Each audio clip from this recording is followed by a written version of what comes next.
Bradyn, how are you? I'm doing good. Yeah, so well, I don't know if anyone else saw, but I saw on Instagram that you posted a Homelander video. I guess just after Saturday's game, what kind of, how did you overcome that adversity from that week 1 loss and into this week 3 win? So honestly, like it wasn't main so like of the comments and everything. During the USC game, like I found out I had time I lost my grandmother and everything. So just hearing all the noise and everything and like how people was talking about the team when I know like we're better than what we are, it feels good like to just shut them up sometimes and just make a statement and everything. But I love Homelander. I just finished watching The Boys. That's my favorite show right now. But it's just in those things. I don't pay much mind to it. But when I see things like that, I just like to just keep receipts of everything. So you have something that makes you work harder when you come back to work on Mondays. So that's mainly the main thing for me. Yeah, obviously the hard work showed out on Saturday. Just what's clicking for you and all of the defensive line right now, right? Because you guys are playing at a level we haven't seen so far. Yes, sir. Honestly, it's our coaches. We got Bo Davis with the interior D lineman. We got Coach Peoples and on the edges. And, they're all just consistently building a mindset of just, like, go get it and, like, cut it loose. So, I feel like they're helping us make those like, next steps to, like, get to where we want to be. And, we got a mindset that we come to work every day. And, like, we just want to continue to work, and, like, get better every day. So it's like every week we're looking at something new to get better. If that's getting better in the run, or if it's getting better in just pass coverage, or just overall just being disruptive. So that's basically the main thing that makes us focus on and everything. So after the game, you were talking about a three-piece. Yes. Have you ever had 3 sacks in a game? But probably my last time I had that was probably in high school versus LaGrange. In high school, I haven't had a performance like that ever. And I feel like that's just like off the strength of my grandmother passing and everything, and her just watching over me and everything. So I really just put that towards her and give all the credit to her and all of our coaches and everything. But my teammates really set me up though. If you really look at the film, they was there setting it up. It wasn't just me out there going to get it. They had them caged in. We focused on caging in the scrambling quarterbacks a lot. So When did your grandmother pass? During the USC game. During the game while you were playing? Yeah. That's on your mother's side or your? Yeah, my mother's side. Mother's side. So you come here from Oregon, you've been working hard. Yes, sir. So to get 3 sacks in the game, how does that feel for you? It kind of reflects on everything that I've been through in my process, really. Being at Oregon for 3 years, coming here last year, getting a little bit more experience, and then this year taking on a bigger role. Doing something like that, it builds your confidence up. So, you already have a feeling in the back of your mind of what you think you are, and then when you go out there and do it, it's a difference, like when you actually go do it, so you know what you are. So, really, that's like first time, kind of surprised me. It kind of surprised me, that I did it, but it came so soon. But I'm glad it clicked, When the team is down like they were 0-17 the way y'all were, how do you stay in the mindset to kind of make the comeback and have the game that you had on Saturday? We got a mental edge thing that we always do. We always, we start off in the summer, and even in the spring, we always have like something called mental edge, where we always talk about mental traits, where we can always have things where like you have mental self-talk and just things like that, just like to keep your mentality strong.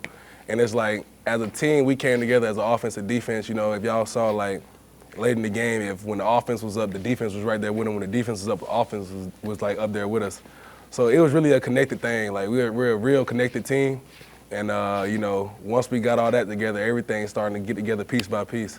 So when things get bad, we don't flinch. We just go out there and attack. You talked about creating havoc, that's the term Brian used, right? And playing fast. I guess is the idea that just even if you're making a mistake, you're doing it 100 miles an hour and you can correct faster too? Yes, sir. That was a big emphasis last week that we had, just don't be scared to make mistakes. Just go out there and just go. And I feel like we really went out there and just said, hey, we're going to make mistakes, but just after that, just keep on pushing. We went down 17-0. Nobody hung their heads. Nobody's barking at each other. We said, hey, let's get this stop. Hey, offense, let's go punch it in.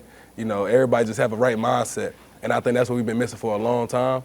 And it's just like we finally have a mindset that like, hey, whatever happens, just keep pushing, keep fighting. This week, the corrections with the run fits, when you look at that, is that guys maybe trying to make a play, maybe getting out of their spot, and that's why we're seeing the big, long rushing touchdowns? I don't think nobody's purposely just trying to make a play. I just think it just get like things like fatigue and everything, where like guys get tired and everything. But like it's not, nobody's just purposely trying to just make a play. We all playing for each other, you know, and everybody is trying to do their job. It's just, you know, you're gonna mess up time to time, but you know, it's just you can't keep messing up on it twice. Just you mess up on it one time, come back the next time and do it right. You're supposedly a big favorite this week, but like 24.5 points. That's what Vegas says. But when you see a game like Georgia and Kentucky, does that kind of prove how crazy college football is and to not overlook anybody and keep you focused? I think it proves that like you just can't overlook an opponent for real, you know. And honestly, it's like you don't really like look at the other team and like see what they play. It's like if you turn on the film and like you look at it, you really know what you're going against. So you know, I don't really think it's like based off of like if they play another team and everything. We don't really focus on that. We really just focus on ourselves, honestly. How frustrating is it or motivate you when you're playing consistent defense and then there's a 70-yard run like that? Hey, it's frustrating, but at the same time, it's like you know when it happens, you know what you're doing wrong and you know what you got to fix. So it's like Coach Baker said this week, like we're so close to being there. Like it's like just one thing that's there that's missing that's just stopping it. And like once we get that, it's gonna be a long ride. Talk about those tackles, right? Tank goes down, everybody's like, oh, what are they going to do, right? But the tackles, Witt and Perk and Penn all on the field together, like what kind of difference can that make for you guys? Like losing Jacobian. Yeah, and then everybody kind of just You know, like adjusting. I think that's my favorite part about this team is like we have a next man up mentality, and it's like we're deep at a lot of positions. So like even the young guys like Ahmad done made stride. You know, Ahmad was in the edges at first in our room, and then went to 3-tech, and Ahmad's making as a freshman making great gains. You know, we got a lot of guys that have stepped up. You know, that's just trying to make that, just trying to fill in that void with Tank, and they're doing a great job at it. But it's like, it's not really frustrating because we got guys with skill sets in here that's just trying to prove themselves just like everybody else is around the nation. So it's like when they're there, they're making plays as well. Got time for one more, guys. One more. It's such a tough win. What kind of culture would you say is being established in the defense that may be different from other teams that you played on as you guys look to build momentum? I say gritty. I say we're trying to be nasty. You know, we're trying to be violent, dominant, and we all trying to fly to the ball. I know you see like if somebody break a long run, we're all trying to like somehow trying to get there. You know, I think that's what we're really trying to just be a violent defense, bring back that old LSU defense that everybody loved. That you just running through somebody's helmet, you just running through somebody's face every time. You know, that's our main thing.